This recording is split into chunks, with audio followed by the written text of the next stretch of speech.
Hello friend, SP education में आपका हार्दिक स्वागत है।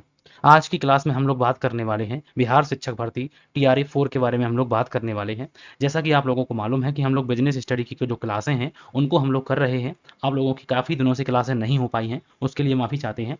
अब हम लोग बात करने वाले हैं जो मैंने आप लोगों को पढ़ाया था पिछली क्लास में, उसके बारे में अगर हम लोग बात करते हैं तो पिछली क्लास में मैंने आप लोगों को कंपनी के बारे में पढ़ाया था कि कंपनी के बारे में मैंने आप लोगों को पिछली क्लास में बताया था। ठीक है, कि कंपनी क्या होती है, कंपनी की क्या क्या विशेषताएं होती हैं। ठीक है, कंपनी को हम लोगों ने कितने भागों में बांट दिया है, कितने प्रकार से हम लोग उसको बांट सकते हैं। ठीक है, तो ये सारी बातें मैंने बताई हुई हैं। कंपनी अधिनियम कौन सा है, कंपनी की परिभाषा किस अधिनियम में दी गई है, ये सारी बातें मैंने आप लोगों को बताई हैं। आज की क्लास में वैसे तो मैं आप लोगों को ये जो चीज़ें बताऊंगा आज की क्लास में, तो ये तो वैसे बहुत ज़्यादा है। ठीक है, मतलब मैं आप लोगों को और ज़्यादा चीज़ें बताने वाला हूँ। ऐसी कोई चीज़ नहीं है जो मैं आप लोगों की छोड़ने वाला हूँ। ये सिलेबस के आगे का मैंने आप लोगों को आज की क्लास में हम लोग करने वाले हैं अंश पूंजी के प्रकार और अंश के प्रकार। ठीक है, अंश के प्रकार मान लो इस बार हो सकता है कि इस बार एग्जाम में ये पूछ दे आप लोगों से कि अंश पूंजी के कौन से प्रकार होते हैं, या फिर किसी कहीं से भी क्वेश्चन पूछा जा सकता है। तो इसीलिए मैं आप लोगों का कोई भी टॉपिक जो है, कोई भी जो टॉपिक है उसको, मतलब टॉपिक के अंदर भी टॉपिक जो है उनको भी मैं यहाँ पर कोशिश कर रहा हूँ कि ना छूटे। ठीक है, तो चलिए अपनी क्लास को शुरू करते हैं। आज की क्लास जो है वो क्लास नंबर जो है 8 रहने वाली है। तो बस आप लोगों से रिक्वेस्ट है कि आप लोग ज़्यादा से ज़्यादा इसको शेयर करें। ठीक है, इससे और भी बच्चे जो हैं वो भी अपने जो अध्ययन है उनको अच्छी तरीके से कर सकें। तो चलिए अपनी क्लास को शुरू करते हैं। और सबसे पहले लिखा हुआ है यहाँ पर अंश पूंजी। ठीक है, सबसे पहले यहाँ पर क्या लिखा हुआ है, अंश पूंजी के बारे में यहाँ पर लिखा हुआ है। अंश पूंजी क्या होती है। ठीक है, अंश पूंजी के बारे में हम लोग जानते हैं कि अंश पूंजी को मतलब यहाँ पर होता है कि कंपनी को अपने सामान्य उद्देश्यों की प्राप्ति तथा व्यापार के संचालन हेतु पूंजी की आवश्यकता पड़ती है। चाहे कोई भी हो उसको, चाहे कोई भी व्यवसाय हो, चाहे कोई भी काम हो, हमें पूंजी की आवश्यकता अवश्य पड़ती है। आधुनिक व्यापार, आज के व्यापार में तथा उद्योगों का जीवन जो रक्त है वो क्या है, जीवन रक्त जो है वो क्या है, जीवन रक्त पूंजी है। जब कंपनी अपने अंशों का निर्गमन, मतलब कि कंपनी जो है अपने अंशों का निर्गमन करके पूंजी प्राप्त करती है तो उसे हम क्या कहते हैं, तो उसे हम अंश पूंजी, उसे हम शेयर कैपिटल कहते हैं। संक्षेप में अगर हम लोग बात करें तो अंश पूंजी से आशय कंपनी की स्वीकृत पूंजी से होता है। कंपनी की कौन सी पूंजी से होता है, स्वीकृत पूंजी से होता है, स्वीकृत पूंजी से होता है। ठीक है, उसके बाद यहाँ पर लिखा हुआ है कि कंपनी की जीवन रक्त जो होती है वो क्या होती है, वो जीवन रक्त पूंजी होती है। उद्योगों का या व्यापार का जीवन रक्त जो है वो पूंजी होती है। कंपनी अपने अंशों का निर्गमन करके पूंजी प्राप्त करती है और उन्हीं उन्हीं अंशों को हम लोग क्या कहते हैं, उन्हीं अंशों को हम लोग कहते हैं, उन्हीं अंशों से जो पूंजी प्राप्त होती है उसी को कहते हैं अंश पूंजी, या इंग्लिश में अगर हम लोग बात करते हैं तो उसी को कहते हैं शेयर कैपिटल। ठीक है, अब अंश कितने प्रकार के होते हैं या अंश पूंजी के कितने प्रकार होते हैं, तो अंश पूंजी के प्रकार के बारे में हम लोग जान लेते हैं। अंश पूंजी के जो प्रकार होते हैं वो कई प्रकार जो हैं, अंश पूंजी के प्रकार या भेद के बारे में हम लोग समझ लेते हैं कि अंश पूंजी के कितने प्रकार होते हैं। अंश पूंजी के जो प्रकार हैं उनके बारे में हम लोग समझ लेते हैं। सबसे पहले लिखा हुआ है अधिकृत पूंजी। अधिकृत पूंजी जो है इसी को कहते हैं authorise capital. Authorise capital company अपनी दीर्घकालीन व्यापार की भविष्य की संभावनाओं के आधार पर पूंजी की जो अधिकतम सीमा का निर्धारण करती है, वही कंपनी की कौन सी पूंजी होती है, वही कंपनी की अधिकृत पूंजी होती है। मतलब कंपनी ने पहले ही डिसाइड कर लिया है कि कंपनी को अपने भविष्य में कितनी ज़रूरत पूंजी की आवश्यकता पड़ सकती है, उसकी उसने अधिकतम सीमा जो है, उसकी अधिकतम सीमा जो है निर्धारित पहले ही कर ली है। वही कंपनी की कौन सी पूंजी होगी, वही कंपनी की अधिकृत पूंजी होगी। इस पूंजी के साथ कंपनी का जो है वो पंजीकरण, मतलब रजिस्ट्रेशन जो है करने के कारण इसे हम लोग क्या कहते हैं, पंजीकृत पूंजी, या फिर इसे हम रजिस्टर्ड कैपिटल भी कहते हैं। क्योंकि इसका जो है, इस पूंजी का जो है इस पूंजी को लिखकर हमने क्या किया है, कंपनी के डॉक्यूमेंट में, कंपनी के पार्षद सीमा नियम में हमने इस पूंजी का उल्लेख करके कंपनी की अधिकतम पूंजी जो है बता दी है। तो इसीलिए जब कंपनी के डॉक्यूमेंट का रजिस्ट्रेशन हो जाता है तो इसीलिए इसे पंजीकृत पूंजी कहते हैं। कंपनी इस पूंजी से कम पूंजी के लिए अंश निर्गमित करती है। कंपनी इसके बराबर भी कर सकती है, इससे कम भी कर सकती है, लेकिन इससे अधिक अंश निर्गमित नहीं कर सकती है। अतः इसे हम लोग क्या कहते हैं, अतः इसे हम नाममात्र पूंजी भी कहा जाता है। कंपनी की अधिकृत पूंजी का जो उल्लेख है हम लोग कहाँ करते हैं, पार्षद सीमा नियम के कौन से वाक्य में करते हैं, तो पूंजी वाक्य में हम लोग करते हैं। ये बात यहाँ से पूछी गई है। भले ही बिहार में ना पूछी गई हो, बीपीएससी ने ना पूछा हो, लेकिन ये बात जो है अलग एग्जामों में पूछी गई है। ये सारी बातें जो जितनी भी बताई हैं वो सारी बातें किसी न किसी एग्जामों में पूछी गई हैं, और आप लोग भी एग्जाम देते होंगे तो आप लोगों को खुद अंदाज होगा कि किस प्रकार से मैंने आप लोगों को ये बातें बताई हैं। ठीक है, उसके बाद हम लोग बात करते हैं इसे हम लोग कहाँ पर दिखाते हैं, तो इसे हम लोग आर्थिक चिट्ठा मतलब बैलेंस शीट में, सॉरी, इसे हम लोग कहाँ दिखाते हैं, इसे हम लोग आर्थिक चिट्ठा को हम लोग क्या कहते हैं, आर्थिक चिट्ठा को कहते हैं बैलेंस शीट। बैलेंस शीट में इसे समता और दायित्व पक्ष में सबसे ऊपर लिखा जाता है। समता और दायित्व को हम लोग इंग्लिश में कहते हैं इक्विटी एंड लायबिलिटी। इसे हम लोग क्या कहते हैं, इक्विटी एंड लायबिलिटीज। इस शीर्षक में हम लोग दिखाते हैं, सबसे ऊपर दिखाते हैं, लेकिन इसका उल्लेख जो है इस पर 2 लाइनें खींचकर इसको बंद कर दिया जाता है, इसको कंपनी की पूंजी में नहीं जोड़ा जाता है, तो इसीलिए इसे नाम मात्र की पूंजी भी कहते हैं, इसे पंजीकृत पूंजी भी कहते हैं। इसका उल्लेख पार्षद सीमा नियम के पूंजी वाक्य में किया जाता है। ये सारी बातें आप लोगों को समझ में आ गई होंगी। अब दूसरी पूंजी होती है, जब कंपनी का रजिस्ट्रेशन हो गया है तो कंपनी जो है अपने अंशों को जारी करेगी। अब अंशों को जारी करेगी तो उसे हम लोग क्या कहेंगे, निर्गमित पूंजी कहेंगे। उसे हम लोग क्या कहेंगे, निर्गमित पूंजी। इसी को कहते हैं इशूड कैपिटल। अब इशूड कैपिटल का मतलब है कि अधिकृत पूंजी का वह भाग जो जनता को अंश खरीदने के उद्देश्य से निर्गमित किया जाता है, निर्गमित पूंजी कहलाती है। कंपनी अपनी आवश्यकता के अनुसार अधिकृत पूंजी में से जनता को अंश निर्गमित करती है। मतलब कंपनी को जितनी आवश्यकता होती है, कंपनी उतने अंशों से जनता के सामने रखती है या फिर खरीदने के लिए निर्गमित करती है कि भाई जनता जो है, पब्लिक जो है, उन अंशों को खरीदेगी और खरीदने से पैसे कंपनी के पास आएंगे, और पैसे कंपनी के पास आएंगे तो कंपनी अपना व्यापार शुरू करेगी। तो इस प्रकार से जो है इसे कहते हैं निर्गमित पूंजी। अब देखो, अधिकृत पूंजी, निर्गमित पूंजी समझ लिया है। अब हम लोग निर्गमित पूंजी का दूसरा भाग होता है अनिर्गमित पूंजी। अब अनिर्गमित पूंजी कौन सी होती है, तो देखो, जैसे मान लो कि कंपनी ने पहले ही सोच लिया है कि कंपनी को 1 करोड़ रुपए की जरूरत पड़ेगी, 1 करोड़ रुपए की पूरे भविष्य में जरूरत पड़ेगी। कंपनी ने कहा है कि अभी शुरुआत में कंपनी को जरूरत कितने की है, तो कंपनी को शुरुआत में जरूरत कितने की है, तो 50 लाख की है। तो कंपनी जो है वो कितने मांगेगी, जनता से कितने रुपए मांगेगी, 50 लाख रुपए मांगेगी जनता से। अब 50 लाख रुपए मांगेगी तो इसी को क्या कहेंगे हम लोग, इसी को हम लोग कहेंगे निर्गमित पूंजी, जो जनता के सामने मांगी है। और जो जनता के सामने नहीं मांगी है उसे हम लोग क्या कहेंगे, 50 लाख जो बचे हैं वो क्या है, तो 50 लाख जो बचे हैं उसे कहेंगे हम लोग अनिर्गमित पूंजी कहेंगे। उसे हम लोग क्या कहेंगे, अनिर्गमित पूंजी कहेंगे। ठीक है ना, आप लोगों को समझ में आ रहा होगा। ठीक है, तो उसे हम लोग क्या कहेंगे, अनिर्गमित पूंजी कहेंगे। तो इसीलिए हम लोग इसको पढ़ लेते हैं अनइशूड कैपिटल। अब अनइशूड कैपिटल का मतलब यहाँ पर लिखा हुआ है कि अधिकृत पूंजी का वह भाग। अधिकृत पूंजी कितनी थी, मैक्सिमम अधिकतम पूंजी कितनी है, 1 करोड़। ये आपकी कौन सी पूंजी है, अधिकृत पूंजी है, अधिकृत पूंजी है। ठीक है, अधिकृत पूंजी का वह भाग जो जनता जिसे जनता के को क्रय करने के लिए निर्गमित नहीं किया जाता है, उसे हम क्या कहते हैं, अनिर्गमित पूंजी कहते हैं। इसका आर्थिक चिट्ठा में लेखा नहीं किया जाता है, इसका आर्थिक चिट्ठा में लेखा नहीं होता है, इस बात को याद रखिएगा। दूसरी पूंजी आती है हम लोगों की, तीसरी जो पूंजी है वो है हम लोगों की, तीसरी जो पूंजी है उसे कहते हैं प्राथित पूंजी। अब प्राथित पूंजी क्या है इसको समझ लेते हैं। प्राथित पूंजी को कितने भागों में रखा गया है, ठीक है, तो यहाँ पर लिखा हुआ है, सबसे पहले यहाँ पर लिखा हुआ है कि निर्गमित पूंजी का वह भाग जो जनता के द्वारा ले लिया जाता है उसे हम क्या कहते हैं, प्राथित पूंजी या सब्सक्राइब कैपिटल। ठीक है, जैसे मान लो मैं सभी से कहता हूँ कि चैनल सब्सक्राइब कीजिए, ठीक है, सभी लोग चैनल सब्सक्राइब कर लीजिए, लेकिन हो सकता है कि सभी लोग ना करते हों। जो लोगों ने कर लिया है वो हो गए सब्सक्राइबर, और जिन्होंने नहीं किया है वो कहेंगे अनसब्सक्राइबर। ठीक है, तो इसी प्रकार से जिन जिन कंपनी ने लोगों से कहा है कि भाई कंपनी मतलब कि मेरी कंपनी के अंश खरीदिए, बहुत सी जनता है वो खरीदेगी, बहुत सी जो होगी वो नहीं खरीदेगी। जिन्होंने खरीद लिया है उन्हें कहेंगे हम लोग सब्सक्राइब कैपिटल। तो निर्गमित पूंजी का वह भाग जो जनता के द्वारा ले लिया जाता है उसे हम क्या कहते हैं, प्राथित पूंजी कहते हैं। दूसरे शब्दों में, निर्गमित पूंजी के जिस भाग के लिए जनता आवेदन पत्र देती है, आवेदन पत्र को हम लोग क्या कहते हैं, आवेदन पत्र को हम लोग कहते हैं एप्लीकेशन।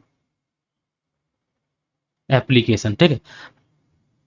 निर्गमित पूंजी के लिए जिस भाग के लिए जो जनता है आवेदन पत्र देती है और कंपनी उसे स्वीकार कर लेती है, और मतलब कि वह कंपनी की प्राथित पूंजी कहलाती है।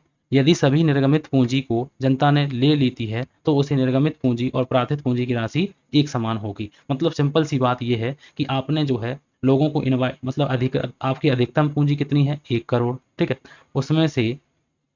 उसमें से आप लोगों ने देखा होगा कि 50 लाख अभी आपने मांगे हैं जनता से। अब 50 लाख मांगे हैं, लेकिन हो सकता है कि सारी जनता ने पैसे कुल मिला के सभी जनता ने दिए हैं कितने, 40 लाख। और जो आपको नहीं मिले हैं वो कितने मिले ही मिले हैं, 10 लाख रुपए आपको मिले ही नहीं है। तो इसलिए इसे कहेंगे हम लोग प्राथित पूंजी और इसे कहेंगे हम लोग अप्राथित पूंजी। कभी कभी ऐसा भी हो सकता है कि 50 लाख के 50 लाख इसकी ये पूंजी, और यहाँ पर जो जनता ने स्वीकार किए हैं वो 50 लाख कर ले, तो ये पूंजी और ये पूंजी बराबर हो जाती है। यही बात लिखी हुई है कि निर्गमित पूंजी और प्राथित पूंजी एक की राशि जो है एक समान होती है, कभी कभी जब जनता जो है पूरे के पूरे अंश खरीद लेती है। जितने जितने कंपनी ने इशू किए हैं उतने अंश अगर यदि जनता ने खरीद लेती है तो उसे हम लोग यहाँ पर समान कहेंगे, ठीक है। अब सब्सक्राइब कैन बी जो है, subscription can be of 3 type. ये सब्सक्रिप्शन जो है वो 3 प्रकार का होता है। एक तो होता है नॉर्मल सब्सक्रिप्शन, एक होता है ओवर सब्सक्रिप्शन, और एक होता है अंडर सब्सक्रिप्शन। अब इसको मतलब हम लोग समझ लेते हैं कि जैसे मान लो कि कंपनी ने 1000 अंश जारी किए हैं, 1000 अंश लोगों से कहा है कि आप लोग इनको खरीदिए। अब अगर 1000 ही लोग आए तो वो कौन सा है, तो वो है हमारा नॉर्मल सब्सक्रिप्शन। 1000 लोगों को इनवाइट किया है और 1000 लोग ही आए कंपनी के पास, तो वो कौन से हैं, तो वो हैं नॉर्मल सब्सक्रिप्शन। लेकिन यदि कंपनी ने 1000 अंश जारी किए हैं, यदि कंपनी ने जो अंश जारी किए हैं वो कितने किए हैं, 1000, लेकिन लोग कितने आए हैं, तो लोग जो आए हैं वो आए हैं 1200। तो 200 लोग जो ज़्यादा आए हैं और उन्हें कहेंगे हम लोग ओवर सब्सक्रिप्शन। उन्हें क्या कहेंगे हम लोग, ओवर सब्सक्रिप्शन, ज़्यादा है, ठीक है। अब यहाँ पर मान लो 1000 लोगों को इनवाइट किया है अंशों को खरीदने के लिए, लेकिन लोग कितने आए हैं, तो लोग आए हैं 900 ही लोग आए हैं। तो यहाँ पर है 100 कम लोग आए हैं, तो ये है हमारा अंडर सब्सक्रिप्शन। ये क्या है, अंडर सब्सक्रिप्शन। तो इस प्रकार से ये प्राथित पूंजी को इन्होंने 3 भागों में बांट दिया है, नॉर्मल सब्सक्रिप्शन, ओवर सब्सक्रिप्शन और अंडर सब्सक्रिप्शन। ये सारी बातें मैंने आप लोगों को एक जगह पर बता दी हैं। हो सकता है आप लोगों को ये बातें पता हो, मानता हूँ, लेकिन मैंने बता दिया है एक स्थान पर आकर, तो आप लोगों को जो भी बताऊंगा पूरा बताऊंगा।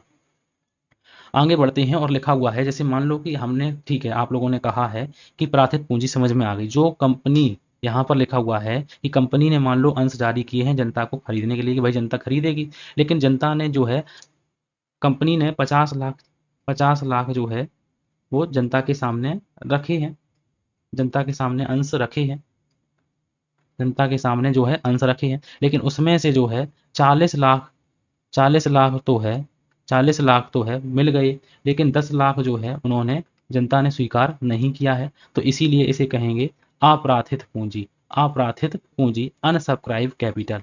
ऐसे लोग भी होते हैं, जैसे मान लो सभी से कहते हैं, मान लो 100 लोग देखते हैं चैनल को, उसमें से जो है मैंने सभी से कहा है कि आप लोग सब्सक्राइब कर लीजिए, ठीक है, लेकिन उसमें से मात्र 50 लोगों ने किया है, तो ये हैं सब्सक्राइब कैपिटल, और ये होंगे जो उन्होंने नहीं किया है वो होंगे अनसब्सक्राइब कैपिटल। तो इस प्रकार से आप लोग यूट्यूब से भी इस प्रकार से समझ सकते हैं, ठीक है। तो निर्गमित पूंजी का वह भाग जिसे जनता नहीं खरीदती है अप्राथित पूंजी कहलाती है। इसका आर्थिक चिट्ठा में लेखा नहीं होता है, ठीक है।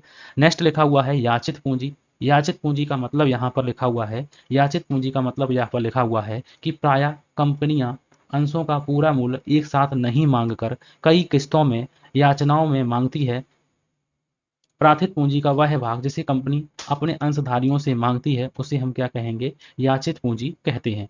जैसे आप लोगों ने देखा होगा कि कंपनी जो है 10 रुपए है, कंपनी 10 रुपए कभी कभी इकट्ठे नहीं मांगती है। कंपनी जो है 2 रुपए किस प्रकार से मांगेगी, 2 रुपए मांगेगी एप्लीकेशन पर,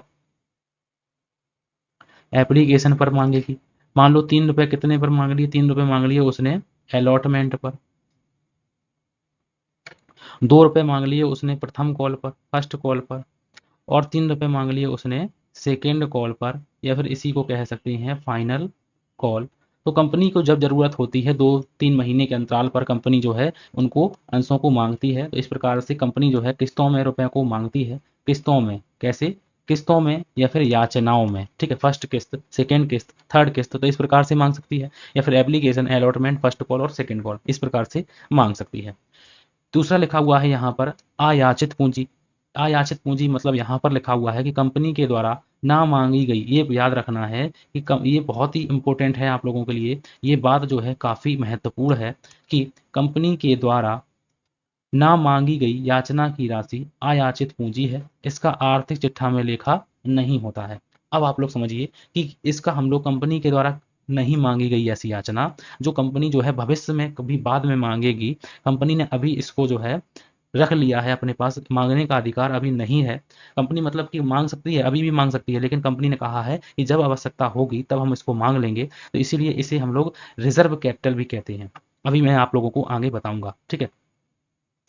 अब यहाँ पर बात आती है और नेक्स्ट में हम लोग बात करते हैं, और नेक्स्ट में हम लोगों की बात आती है चुकता पूंजी। चुकता पूंजी, एक सेकेंड सॉरी, यहाँ पर लिखा हुआ है चुकता पूंजी। अब चुकता पूंजी को कहते हैं कि याचित पूंजी का वह भाग जो कंपनी वास्तव में अपने अंशधारियों से नगद प्राप्त करती है, उसे हम क्या कहते हैं, उसे हम चुकता पूंजी कहते हैं। अब चुकता पूंजी जो है वही महत्वपूर्ण होती है। कंपनी अधिनियम 2013 की धारा 264 के अनुसार चुकता अंश पूंजी का आशय निर्गमित अंशों पर भुगतान के रूप में प्राप्त राशि तथा कंपनी के अंशों के संबंध में भुगतान की गई राशि के रूप में जमा की गई राशि के योग से होता है। तो ये परिभाषा बिल्कुल नहीं आप लोगों को देखनी है, बस आप लोगों को याद रखना है कि कंपनी अधिनियम में चुकता पूंजी की परिभाषा किस में दी गई है। आप लोग कहेंगे कि और परिभाषाएं किसी अधिनियम में नहीं दी गई हैं, लेकिन ये आप लोगों के लिए महत्वपूर्ण है, तो इसको आप लोगों को याद रखना है। और बाकी की इतनी महत्वपूर्ण नहीं है, उनकी परिभाषाएं के बारे में नहीं कहा गया है, ठीक है, लेकिन इसके बारे में कहा गया है, तो इसको हम लोग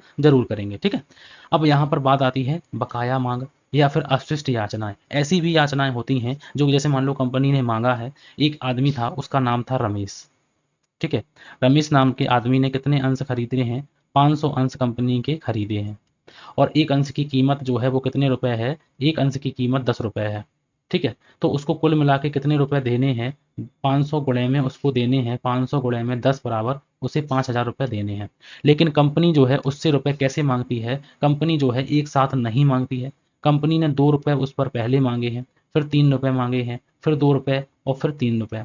लेकिन वह व्यक्ति जो है पहली राशि दे देता है, दूसरी राशि दे देता है, लेकिन वह व्यक्ति जो है तीसरी राशि जो है वो नहीं दे पाता है और चौथी राशि भी नहीं दे पाता है। तो इस प्रकार से कंपनी को जो राशि नहीं मिली है उसे हम लोग क्या कहेंगे, उसे हम लोग बकाया याचना कहेंगे, या फिर उसे हम अवशिष्ट याचना कहेंगे, ठीक है। तो इस प्रकार से हम लोग समझ सकते हैं।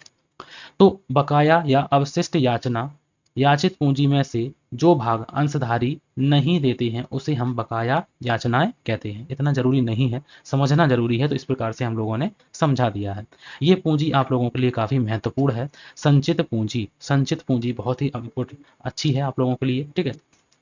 तो लिखा हुआ है कि अयाचित पूंजी, संचित पूंजी जो होती है, मैंने कहा है कि कंपनी जो है अभी अभी जो है अंशों को नहीं मांगेगी। कंपनी ने कहा है कि हम इन अंशों को बाद में, इन अंशों की राशि को बाद में मांग लेंगे, ठीक है, जब आवश्यकता होगी तब, ठीक है, जब आवश्यकता होगी तब हम इनको मांग लेंगे। तो इसीलिए इसे कहते हैं संचित पूंजी, इसे रिजर्व कर लिया है कंपनी ने, तो इसे कहते हैं अयाचित पूंजी का वह भाग जो जनता से तत्काल ना मांग कर भविष्य में आवश्यकता पड़ने पर मांगने के लिए सुरक्षित रखा जाए, उसे संचित पूंजी कहलाती है। कंपनियां संचित पूंजी को कंपनी के समापन के समय मांगती हैं, ठीक है। तो याद रखना है कि कंपनी कंपनी समापन के समय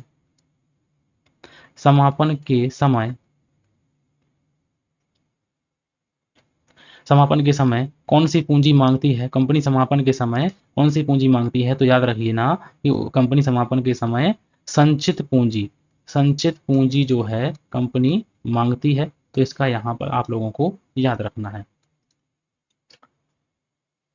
इस पूंजी को साधारण पूंजी नहीं बनाया जा सकता, इसका आर्थिक चिट्ठा में जो लेखा है वो नहीं किया जाता है, ठीक है। और लास्ट है हम लोगों का असंचित पूंजी। इस पूंजी को कंपनी जनता के बीच आवश्यकता पड़ने पर निर्गमित कर सकती है, उसे कहते हैं असंचित पूंजी। जैसे आप लोगों ने देखा होगा कि यहाँ पर देखिए, कि जैसे मान लो कि 1 करोड़ अधिकतम राशि है कंपनी की, ठीक है, कंपनी मांग सकती है। 50 लाख अभी कंपनी ने मांगे हैं, बाद में अभी कंपनी को पास कितने मांगने का अधिकार है, 50 लाख। तो इसीलिए इसे असंचित पूंजी कह सकते हैं, असंचित पूंजी इसे हम कह सकते हैं, कंपनी इनको कभी भी मांग सकती है, ठीक है। तो यहाँ पर आप लोगों को ये बातें जो हैं पूंजी के बारे में जो महत्वपूर्ण बातें थी सारी की सारी मैंने आप लोगों को बताई हैं। कहाँ से क्वेश्चन बनते हैं वो भी मैंने आप लोगों को बताए हैं, ठीक है। और मैंने आप लोगों को साथ ही साथ में कुछ समझाया भी है कि इस प्रकार से हम लोगों के क्वेश्चन आते हैं, लेकिन क्वेश्चन आप लोगों को नहीं करने हैं, ठीक है। केवीएस में, जीआईसी यूपी जीआईसी में एग्जाम में जो है उनमें जो है न्यूमेरिकल भी आते हैं, वो मैं आप लोगों को शॉर्ट्स के माध्यम से, जीआईसी हो या फिर बीपीएससी हो या फिर आप लोग बिहार एस्टेट हो, ये सारे के सारे क्वेश्चन मैं आप लोगों के शॉर्ट्स के माध्यम से आप लोगों से पूछता रहता हूँ, उनके आंसर भी आप लोगों को वहीं पर बताते रहता हूँ। तो बस आप लोगों से यही उम्मीद है कि आप लोग अपने चैनल को सपोर्ट करें और ज़्यादा शेयर करें इसको, ठीक है। यही मैं आप लोगों से चाहता हूँ, ठीक है। बस आप लोग जुड़े रहिए और अच्छी तरीके से अपनी तैयारी को करते रहिए और सिलेक्शन लीजिए आप लोग। यहाँ पर हम लोग बात करने वाले हैं अंश के बारे में। आप लोगों ने देखा होगा कि हम लोग अंश पूंजी काफ़ी समय से पढ़ रहे हैं। अंश पूंजी के प्रकार भी हम लोगों ने पढ़ लिए हैं। अब हम लोग पढ़ने वाले हैं अंश क्या होता है।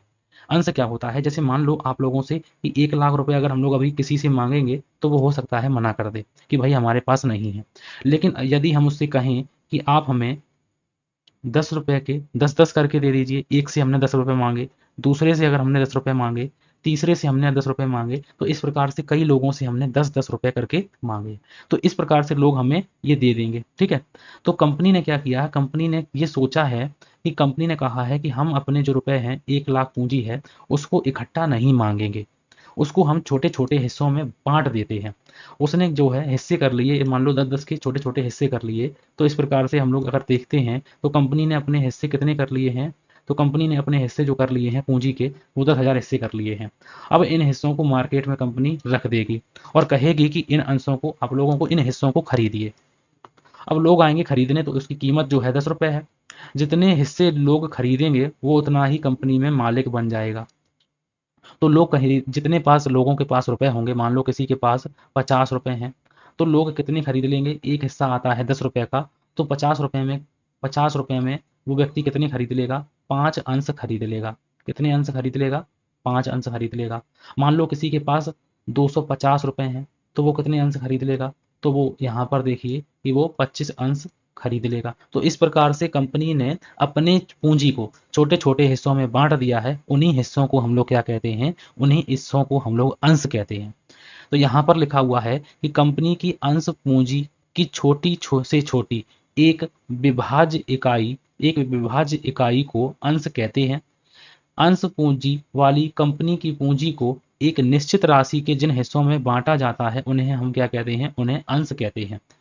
यहाँ पर याद रखना है आप लोगों को, कौन सी बात याद रखनी है, तो यहाँ पर आप लोगों को ये बात याद रखनी है कि कंपनी अधिनियम 2013 की धारा 284 के अनुसार अंश की परिभाषा किस में दी गई है, तो अंश की परिभाषा 284 के अनुसार दी गई है। क्या परिभाषा दी गई है ये मैटर नहीं रखता है, ये मैटर नहीं रखता है कि क्या परिभाषा दी गई है। लेकिन हम तो आप लोगों से ये भी कहते हैं कि ये आप लोगों के एग्जाम में नहीं पूछा गया है, पिछले एग्जामों में अंश के बारे में नहीं पूछा गया है, तो आप लोग बीपीएससी वाले मत करिए। लेकिन अगर आप लोग दूसरे एग्जामों की तैयारी करते हैं, या मान लो यूपी की तैयारी करते हैं, या फिर मान लो आप लोग आरपीएससी की तैयारी करते हैं, तो आप लोगों के लिए ये बात जरूरी है कि कंपनी अधिनियम की 2013 की धारा 284 के अनुसार कंपनी की जो अंश की बात कही गई है वो उसमें कही गई है।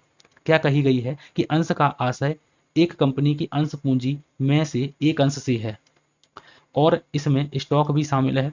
अंश एक कैसी संपत्ति है, तो अंश एक चल संपत्ति है, ये याद रखना है, जो इसके अंशधारी के स्वामित्व का प्रमाण होता है। मतलब कि जो जितने अंश खरीद लेगा वो उसका दूसरा मालिक होगा, ठीक है। तो यहाँ पर अंश पूंजी के बारे में हम लोगों ने कर लिया है। अब अंश के बारे में हम लोगों ने समझ लिया है कि कंपनी अपनी पूंजी को छोटे छोटे हिस्सों में बांट देती है जिससे लोग आराम से इजीली तरीके से खरीद सकें। तो कंपनी के उन हिस्सों को हम लोग क्या कहते हैं, उन्हीं हिस्सों को अंश कहते हैं। अंश की परिभाषा कंपनी अधिनियम 2013 की धारा 284 में दी गई है, ठीक है। अंश जो है वो एक कैसी संपत्ति है, अंश एक चल संपत्ति है, और इसके अंशधारी जो है इसके स्वामित्व का प्रमाण उनके पास होता है। अंश के प्रकार के बारे में अगर हम लोग बात करते हैं तो अंश के प्रकार के बारे में कौन सी परिभाषा में क्या कहा गया है, इसको हम लोगों को याद रखना है। अंश के बारे में, अंश के प्रकार जो है, अंश के प्रकार,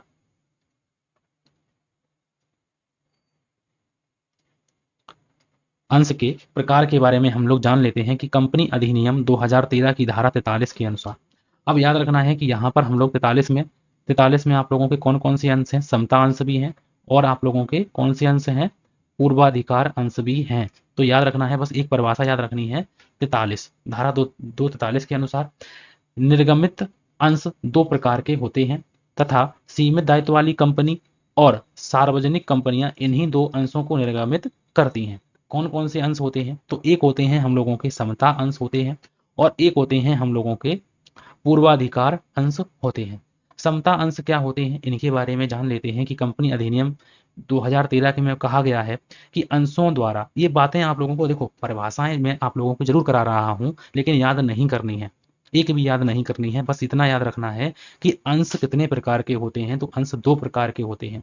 ये किस में कहा गया है, तो ये कंपनी अधिनियम 2013 की धारा 43 में कहा गया है, बस इतना याद रखना है।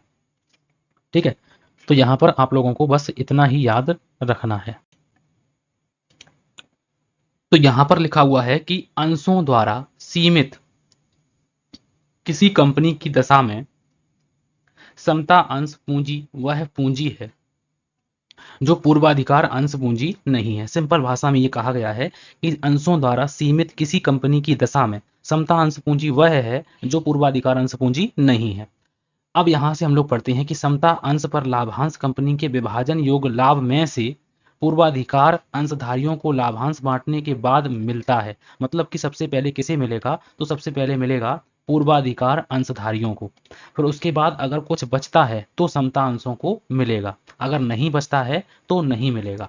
यदि इस बंटवारे के बाद लाभांश नहीं बचता है तो इन्हें कुछ भी प्राप्त नहीं होता है। इसके अलावा इनके लाभांश की जो दर है संचालकों के द्वारा निर्धारित की जाती है, इसके समता अंशों के। समता अंशधारी कंपनी के प्रबंध में सक्रिय भाग लेते हैं, मताधिकार के द्वारा संचालक मंडल चुनते हैं और वार्षिक सामान्य सभा के द्वारा कंपनी पर नियंत्रण रखते हैं।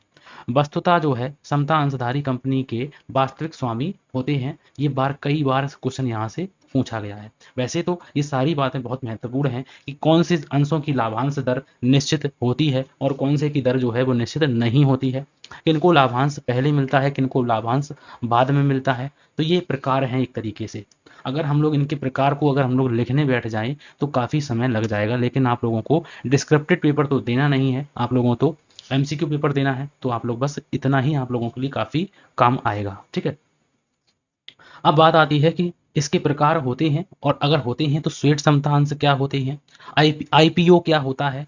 ये सारी बातें मैं आप लोगों को अलग से बताऊंगा आप लोगों को कि आईपीओ क्या होता है, स्वेट समता अंश क्या होते हैं, अधिमान अंश क्या होते हैं। ये सारी बातें मैं आप लोगों को बताने वाला हूँ बाद में। ठीक है, जो महत्वपूर्ण है वो मैं आप लोगों के सामने लेकर आया हूँ। ठीक है, उसके बाद हम लोग बात करते हैं नेक्स्ट में और पूर्वाधिकार अंश के बारे में समझते हैं और पूर्वाधिकार अंश के प्रकार के बारे में।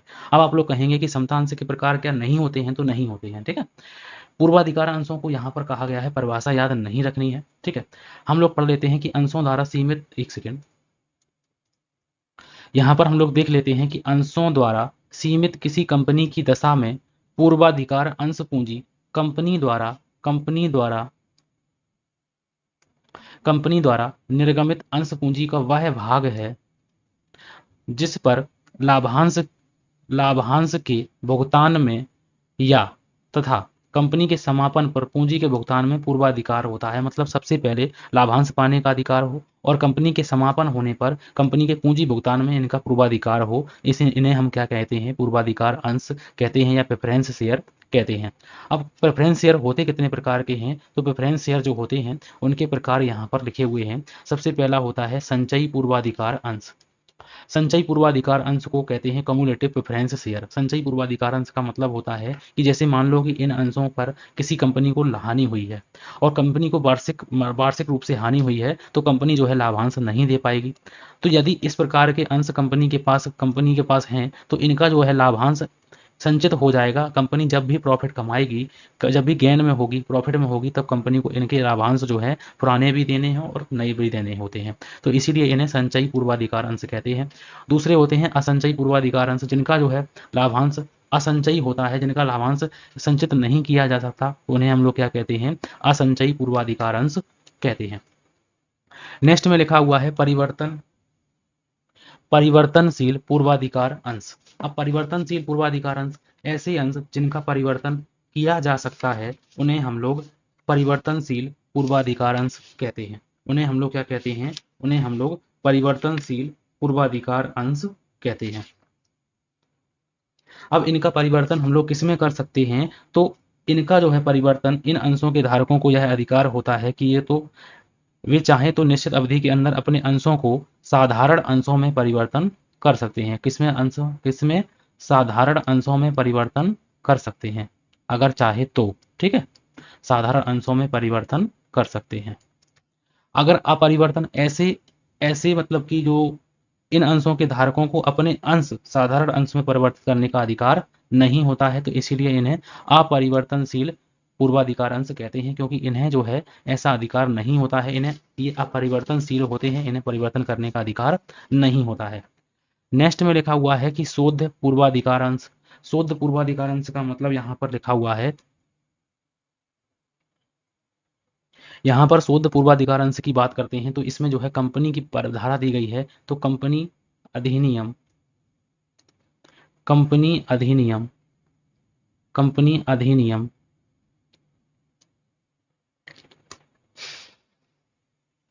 एक सेकेंड, कंपनी अधिनियम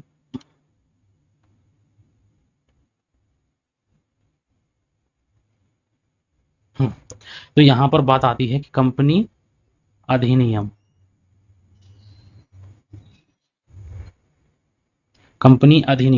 2013 की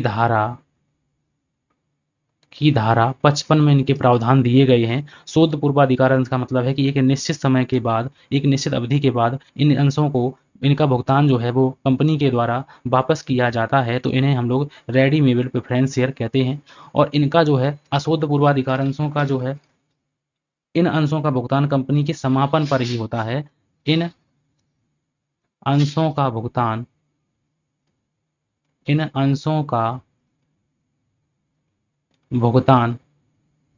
कंपनी के समापन पर ही होता है, तो इन्हें क्या कहते हैं? शोध पूर्वाधिकार अंश कहते हैं। अब अतिरिक्त लाभ सहित पूर्वाधिकार अंश, मतलब कि ऐसे पूर्वाधिकार अंश जिन्हें लाभ, जैसे मान लो लाभांश मिल गया है, फिर उसके बाद अतिरिक्त लाभ अगर बचता है तो उसमें भी इनको हिस्सा अगर प्राप्त होता है, तो उन्हें अतिरिक्त लाभ सहित पूर्वाधिकार अंश कहते हैं। और इन्हें कहते हैं अतिरिक्त लाभ रहित पूर्वाधिकार अंश। मतलब यहाँ पर लिखा हुआ है कि इन अंशों पर अतिरिक्त लाभ में से हिस्सा पाने का अधिकार नहीं होता है। तो इसमें हम लोग लिख लेते हैं, एक को अगर हम लोग लिख लेते हैं तो दूसरा हमें अपने आप समझ में आ जाता है। तो अगर हम लोग बात करते हैं तो इन अंशों पर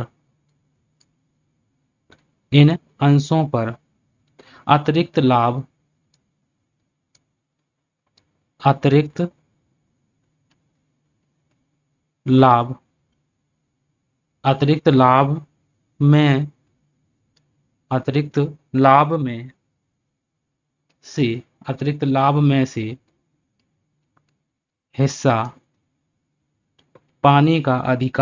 हिस्सा पाने का अधिकार नहीं होता है।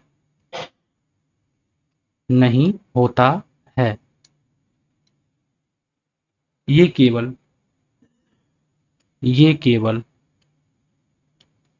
केवल निश्चित दर से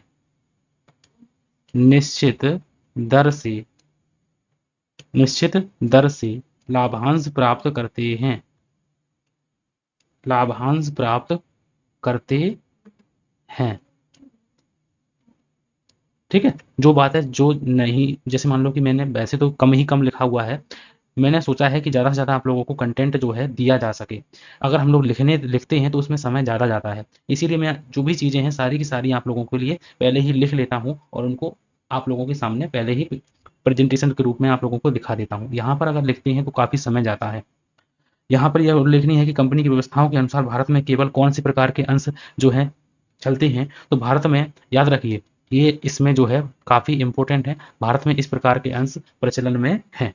इस प्रकार के अंश जो हैं भारत में प्रचलन में हैं। ठीक है, ये भी बात अगर पूछी जाती है तो आप लोग बता सकते हैं। ठीक है, तो यहाँ पर हम लोगों ने आज की क्लास में मैंने आप लोगों को चीज़ें कराई हैं, बहुत ही महत्वपूर्ण चीज़ें कराई हैं। अगली क्लास में आप लोगों को क्वेश्चन भी बताऊंगा और क्वेश्चन के टॉपिक भी आप लोगों को साथ ही साथ, पहले टॉपिक होगा और क्वेश्चन कहाँ से पूछे गए हैं उसको भी मैं आप लोगों को दिखाऊंगा। ठीक है, तो यहाँ पर देखिए कि ये मैंने क्लासें जो हैं की हुई हैं आप लोगों की। ये क्लास मैंने आप लोगों की 1 में मैंने आप लोगों को मानवीय क्रियाओं के बारे में बताया था और मानवीय क्रियाओं से क्वेश्चन भी पूछा गया था। फिर उसके बाद मैंने आप लोगों को क्लास नंबर 2 में व्यवसाय, उद्देश्य और वाणिज्य के बारे में बताया था। यहाँ से भी क्वेश्चन बताया दिखाया था और पूछा गया था। व्यापार, उद्योग और प्रत्यक्ष सेवाओं से भी क्वेश्चन पूछा गया था। ये बातें यहाँ पर व्यावसायिक स्वामित्व के प्रारूप से भी क्वेश्चन पूछा गया है। ये 4 नंबर की क्लास में मैंने आप लोगों को कराया हुआ है। और यहाँ पर संयुक्त हिंदू परिवार से भी क्वेश्चन पूछा गया है, ये मैंने 5 में कराया है। और साझेदारी से भी क्वेश्चन पूछा गया है। साझेदारी के भेद भी मैंने आप लोगों को बताए हैं अलग क्लास में करके। और 7वीं नंबर क्लास में मैंने आप लोगों को कंपनी के बारे में बताया है, कंपनी का अर्थ, कंपनी की विशेषताएं, कंपनी के प्रकार। और आज की क्लास में मैंने आप लोगों को कंपनी की अंश पूंजी क्या होती है, अंश कितने प्रकार के होते हैं, ये सारी बातें मैंने आज की क्लास में आप लोगों को बताई हैं। ठीक है, तो ये देखिए क्लास वाइज क्लास मैंने आप लोगों को एक एक बात बताई है। अगर आप लोगों को मेरे जो द्वारा जो प्रयास किया जा रहा है वो आप लोगों को अच्छा लगता है तो प्लीज़ आप लोग शेयर करें, जो भी आप लोगों पर बनता है वो कीजिए आप लोग। ठीक है, तो आज की क्लास में हम लोग यहीं पर रखते हैं। ठीक है, अगली क्लास में मैं टॉपिक बताऊंगा आप लोगों को। टॉपिक मैंने पहले ही आप लोगों को बता देता हूँ कम्युनिटी पोस्ट में कि हम लोग कमिंग सून में क्या करने वाले हैं, वो मैं आप लोगों को करा दूंगा। आप लोगों को कल क्लास भी मिलेगी, डेली क्लास। आप लोगों को एक क्लास डेली मिलेगी और ज़्यादा से ज़्यादा कंटेंट की क्लास मिलेगी। ठीक है, तो आज की क्लास के लिए थैंक यू फॉर वॉचिंग।